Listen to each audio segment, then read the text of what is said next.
Shabbat Shalom a todos, qué bueno es poder estar en sintonía nuevamente en este streaming, en esta transmisión, para estudiar la paracha semanal que nos toca analizar. En este caso en particular estamos hablando de la paracha de Vayigash. Lo interesante de este estudio lo estamos enfocando muy similar a lo que es la Haftará de esta semana, para lo cual los invitamos a que puedan verla el día de mañana, ya terminando Shabbat, a través de nuestras redes sociales, a través de nuestro canal de YouTube, y posteriormente lo podrán ver en nuestra página web. Para lo cual es fundamental que podamos ir uniendo estos dos estudios para poder llegar a tener una mejor comprensión de lo que nos dice el texto en particular.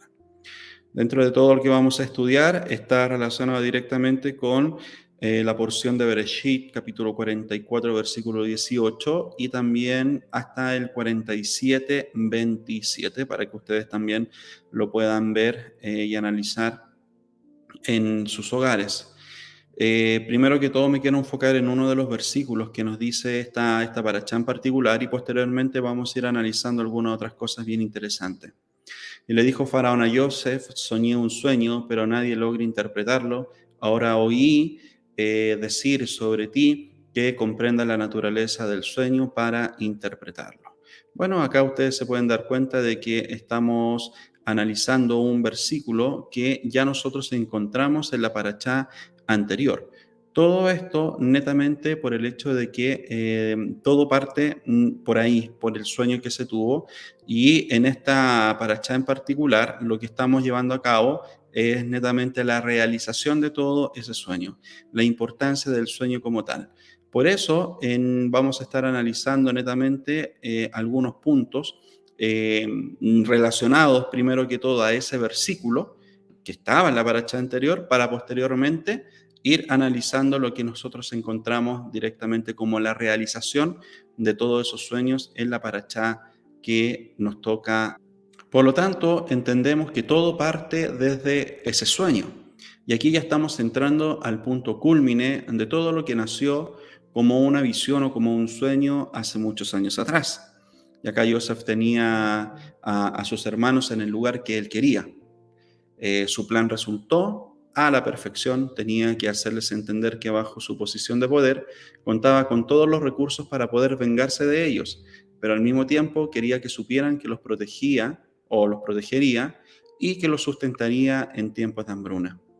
Además, los resentimientos en Joseph aún existían, razón por la cual expone a Binyamin a una situación similar a la que él vivió. Esos resentimientos debieron ser disipados uno a uno para que actuara el verdadero perdón. Lo fundamental y la base de todo esto es ir al origen de las cosas, y netamente este odio partió por actitudes que tuvo Joseph cuando era una persona menor. Podemos ver de que Joseph, antes de estar en la cárcel, era una persona inmadura, una persona que tenía sí el favor de Hashem, una persona que tenía visiones por parte de Hashem, pero el problema radica netamente en el hecho de que la posición que él tomaba era singular. La posición que él estaba tomando generaba un poco más de odio, un poco más de resentimiento por parte de sus hermanos. El haber estado directamente en la cárcel claramente le genera un grado de, por así decirlo, de madurez, y es así, le otorga un grado de madurez mucho mayor, que le permite poder analizar mejor las cosas que se están viviendo. Todo esto es fundamental que nosotros lo vayamos teniendo en cuenta por el hecho de que ya en esta posición en particular, Joseph tiene a sus hermanos prácticamente en el lugar que él quería. Ya estaba prácticamente a punto de rebelarse. Tenía que salir, disipar algunas dudas.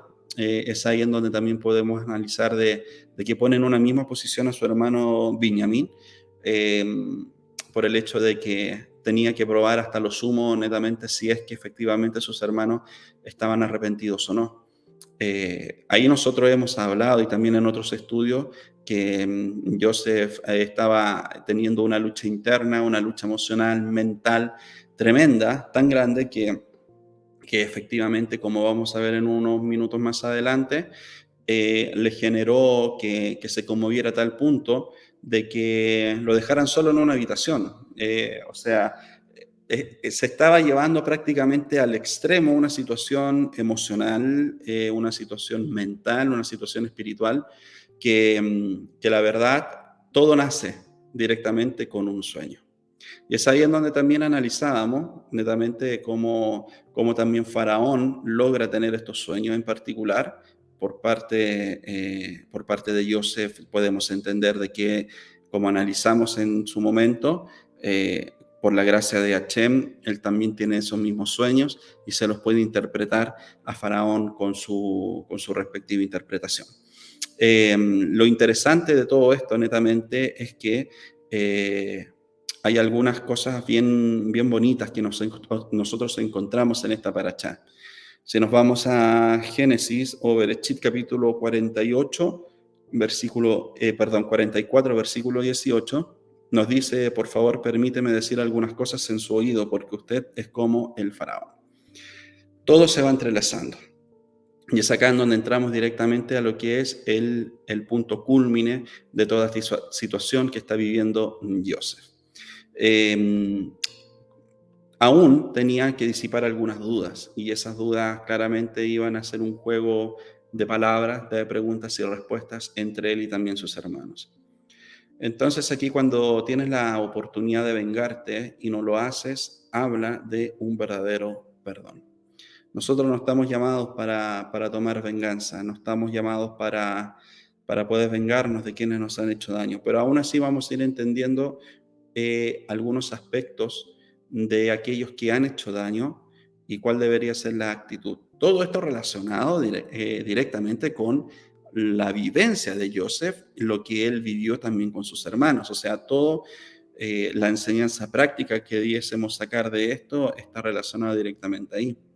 Yo quisiera leer un extracto del Midrash que habla respecto a esta confrontación tanto entre Joseph y Yehudá. Y habla el Midrash de que esta era una tensión ya palpable. O sea, el ambiente estaba demasiado tenso, demasiado pesado en ese momento. Y aún así también entendemos de que esta confrontación era inevitable. No era de que iba a salir prácticamente liviana esta situación sin ninguna repercusión, sino todo lo contrario. O sea, iba a ser una situación pesada, tanto para Joseph como así también para Yehudá y todos los que estaban ahí presentes. O sea, estamos hablando prácticamente de dos hermanos que ahí se enfrentaban, y el riesgo era nada menos que el futuro del pueblo judío. O sea, se dan cuenta de que ahí está el futuro del pueblo judío, y en esa situación, pero gravísima, en el momento del contexto que estamos viendo en esta parashá en particular. Por eso, acá nosotros vamos viendo de que Yehudá, esto netamente es relatado por el relato que nos dice el Midrash, ¿ya? Que Yehudá se acerca al virrey de Egipto, listo para conciliar o para pelear. Por esa razón, nuevamente repetimos, Bereshit capítulo 44, versículo 18, por favor, permíteme decir algunas palabras en su oído, porque usted es como Faraón. Lo que Yehudá estaba diciendo, de acuerdo al comentario de Rachi, es lo siguiente: yo lo honro como el faraón, pero también es usted un mentiroso como el faraón, y estoy preparado para sacar mi espada y terminar con usted y con el faraón. Así que imagínense la situación que se estaba viviendo, de acuerdo al comentario del Midrash, en este escenario cuando Joseph está reunido en palacio con sus hermanos, a punto ya de rebelarse. Contestó el virrey: si sacas tu espada, yo voy a ponerla alrededor de tu cuello. Yehudá se enrojeció de rabia. ¿Qué vamos a decirle a nuestro anciano padre? Díganle que vino un animal salvaje y se lo comió, tal como le dijeron cuando vendieron a su otro hermano, fue la respuesta. ¿Se imaginan ustedes de que aún Joseph no se había revelado? y que él supiera ese relato tan íntimo, familiar que ocurrió en ese momento. La impresión, el shock que pudo haber provocado en los hermanos que estaban presentes ahí, al momento en que es descubierto el secreto más escondido, más negro, más oscuro que hayan podido tener a lo largo de sus vidas. Es acá donde el Midrash nos dice de que los pelos de Yehudá se erizaron y salieron por su camisa. Tomó una roca en su mano y la pulverizó. ¿Le gustaría que Egipto fuera destruido? Déjame quedarme en vez del joven Binyamin y que él retorne a su padre. Yo fui el que garantizó su regreso. Su siervo, nuestro padre, morirá cuando se dé cuenta de que falta Binyamin. El virrey replicó: ¿por qué no pensaron en su padre cuando vendieron a su otro hermano? Tráiganlo aquí y lo tomaré en vez de Binyamin. Estoy seguro de que nadie garantizó su regreso. Los hermanos estaban a punto de hacer una matanza en Egipto.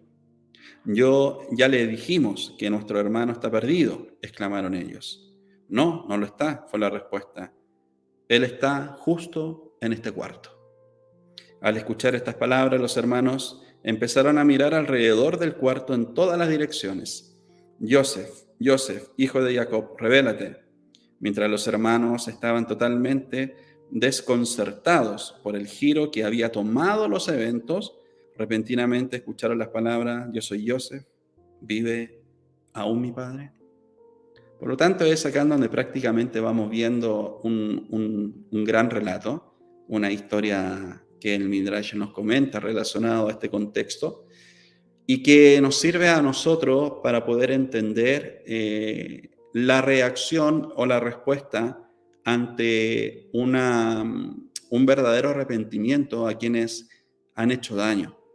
Y por lo tanto, hoy vamos a ir analizando netamente si efectivamente nuestra respuesta debiese ser para todas las situaciones igual o solamente también para situaciones donde vemos que hay un arrepentimiento completamente genuino.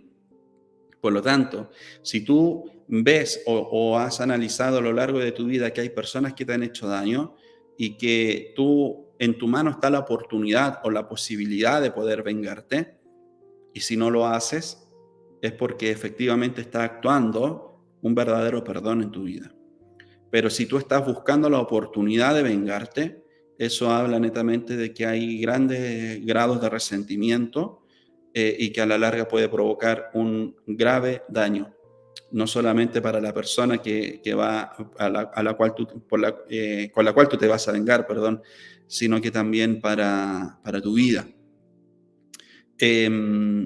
Si la persona cree de que va a encontrar la paz vengándose, está equivocada, porque la venganza netamente es generar el daño que el otro te propició o aumentarlo, pero no va a generar paz, no va a generar shalom.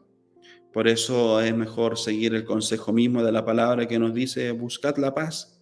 Y mientras dependa de ti, tienes que estar en paz con todos.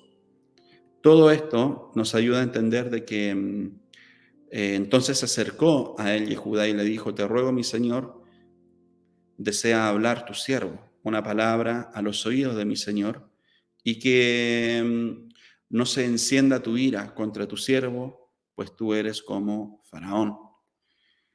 La propuesta de Yehudá tiene varios puntos bien interesantes. Yehudá le dice a Joseph: ¿por qué quieres que Binyamin, a Binyamin lo quieres tú como tu camarero?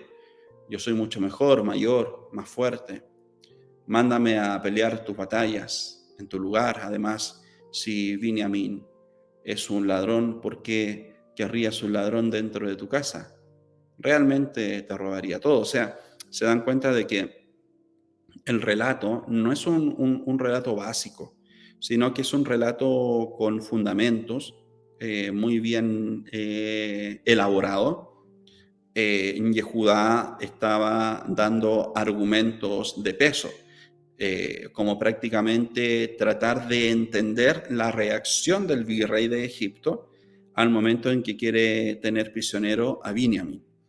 Y es acá en donde él está dando sus argumentos con el fin de poder tener una claridad y lograr netamente de que Binyamin pueda regresar con su padre, porque de lo contrario va a generar la muerte de su padre. Jacob no soportaría una pérdida tan fuerte, tan grande nuevamente como la tuvo en el pasado con Joseph.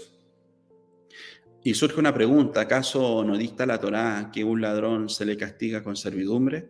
¿Por qué querría alguien comprar un ladrón? Y la respuesta es que la Torá se refiere a un ladrón que no tiene dinero, que fue vendido como sirviente y que el precio de compra fue para pagar sus deudas. Él no es en esencia un ladrón, sino que simplemente tuvo un poco de mala suerte y necesitaba los fondos. Binyamin, por otra parte, tenía mucho dinero para pagar por la copa. Si le robó, esto era un reflejo de su carácter. Él de verdad es un ladrón, argumentó Yehuda. Entonces, ¿por qué dejarlo estar en su palacio? Tomadme a mí en su lugar. Aquí ya la situación se está transformando en algo sumamente complejo, sumamente pesado, porque es una presión mutua, tanto de Joseph para poder saber si efectivamente sus hermanos están teniendo o han tenido un verdadero y genuino arrepentimiento en sus vidas por el hecho de haberlo vendido a él. Y también por otra parte está la presión de Yehudá para poder lograr convencer al virrey, en este caso a Joseph, para que saque a Binyamin y lo pueda retornar a su hogar. Y él está dispuesto prácticamente a tomar su lugar.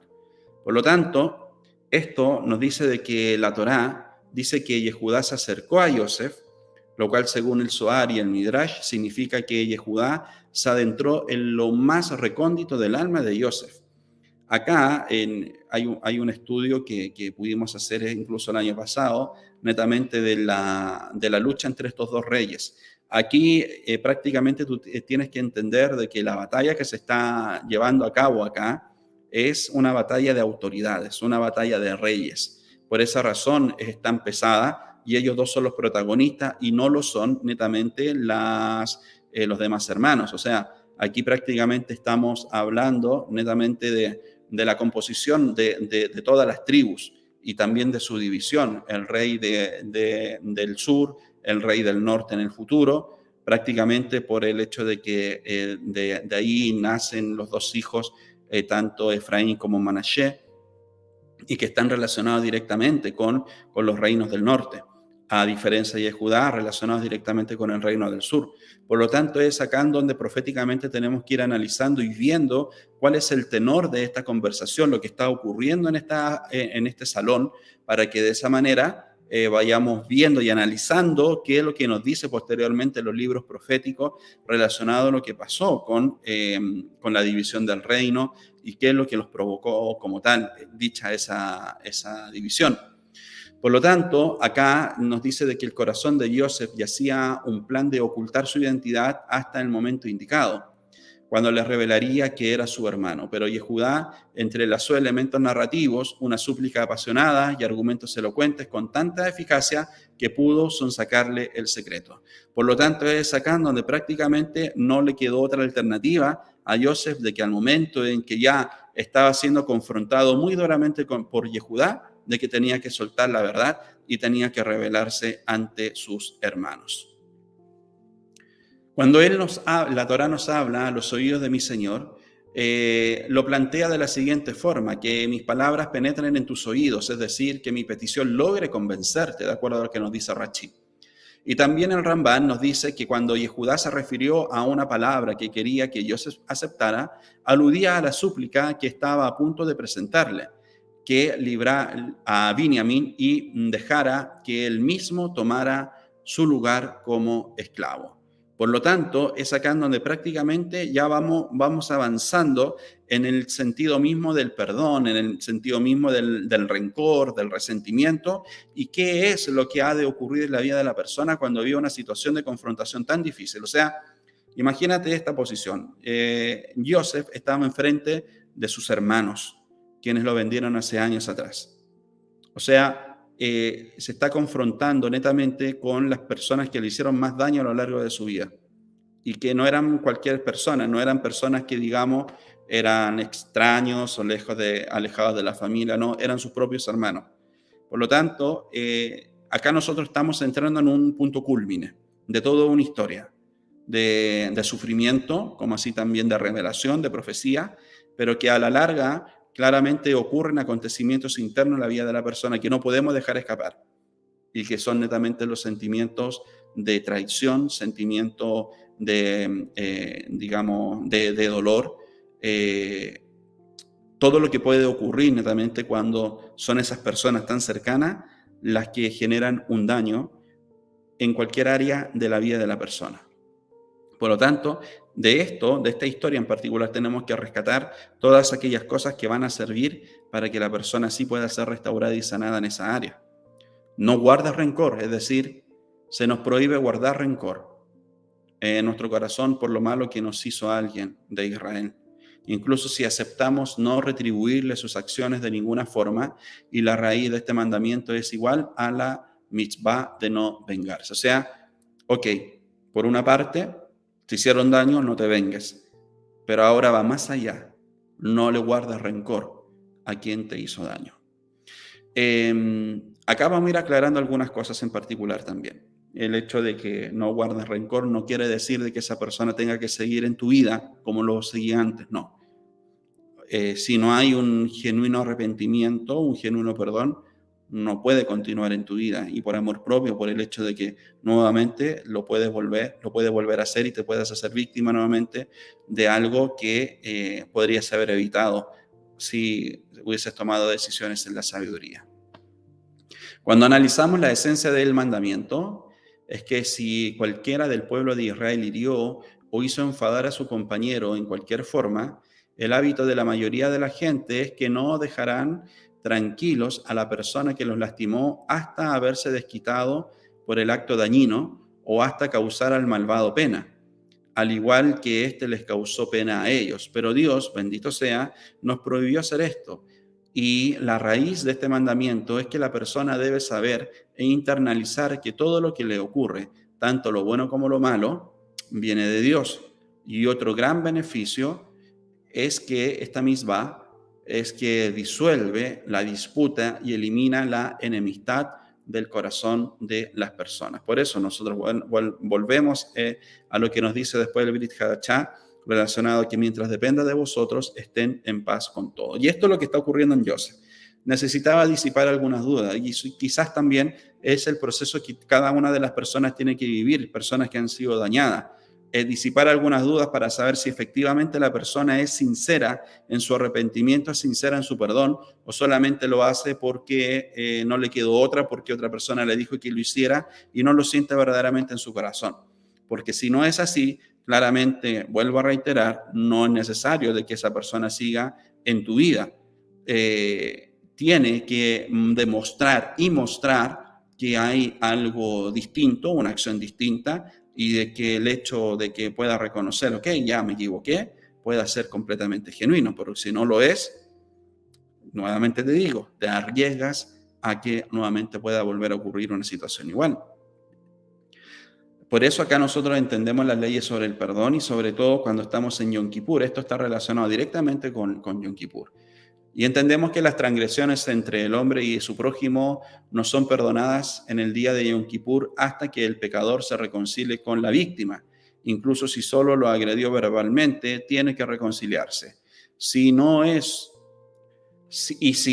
perdonado la primera vez, debe ir una segunda y una tercera vez. La otra persona no debería ser cruel o contener el perdón, a menos que su intención sea beneficiar al pecado. Por lo tanto, es ahí en donde también la persona, si el que causó el daño se está mostrando verdaderamente arrepentido, no le niegues el perdón, no lo hagas, sino que hazlo para que haya tanto una sanidad, una libertad, tanto en tu vida como así también en la vida de aquel que dañó en su oportunidad. Por eso todos estos aspectos de lo que está pasando entre Joseph y sus hermanos nos entregan todas esas herramientas tan necesarias y fundamentales para nuestra vida, con el fin de que podamos nosotros avanzar y no quedarnos estancados en una situación que generó o que puede seguir generando mucho dolor. Por lo tanto, vemos aquí que la parte damnificada tiene permitido recordar la ofensa y que tiene la obligación de perdonarla solo cuando está convencida de que ha recibido una disculpa sincera. Y esto es lo que estaba buscando Joseph. Prácticamente tener la claridad, la certeza, la seguridad de que había un arrepentimiento genuino en sus hermanos para que nuevamente él pudiera ser parte de sus vidas. La solución de esta paradoja se encuentra en el ejemplo traído por Rachi y otros comentaristas. Si Rubén le dijera a Simón, préstame tu hoz, si Simón se negara y al día siguiente Simón le dijera a Rubén, préstame tu pala, y Rubén dijera, no te la prestaré, al igual que tú, no me prestas a mí, eso sería venganza. No actuar de la misma manera, ¿se dan cuenta? Y sobre todo con una acción de bondad, una acción de nobleza, se puede transformar mucho la decisión de la otra persona que fue un egoísta, que no quiso prestarlo, para que posteriormente pueda recapacitar y pueda cambiar su forma de ser. Pero lo fundamental es entender de que la persona tiene que estar convencida de que ha recibido una disculpa sincera. Y eso es lo que ocurrió en la vida de Joseph para que así él pudiera revelarse a sus hermanos. Porque si hubiese visto otra actitud en ellos, o que no había un arrepentimiento como tal, la historia podría haber tenido algunas variaciones bastante importantes. El ejemplo es respecto a vengarse por la ausencia de una acción positiva y no por un acto que realmente agresivo. Respecto a guardar rencor, no se nos obliga a perdonar a quienes nos han lastimado hasta que hayamos recibido una disculpa sincera. Y todo esto relacionado directamente con que la persona también tiene que entrar en razón y tiene que reconocer los malos actos, tanto en palabras, en pensamientos y en acciones. Y eso prácticamente nos ayuda a poder tener una mejor convivencia entre unos y otros, y eso obviamente nos va a permitir ser edificadores de otros y nunca destructores en la vida de los demás. ¿Y cómo podemos evitar el ciclo de errores y malentendidos descritos en el Sefer Ahinuch, perdón? La respuesta se encuentra en el versículo inmediatamente anterior: no odies a tu hermano en tu corazón, ciertamente reprenderás a tu prójimo y no cargarás pecado a causa de él. Relacionado con Levítico 19:17.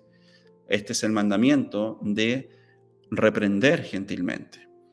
Y si sus explicaciones no nos convencen, o si no obtenemos una buena disculpa, es natural y permisible mencionar su error, y quizás incluso se pueden interrumpir las expresiones de amistad hasta que el asunto se haya reconciliado.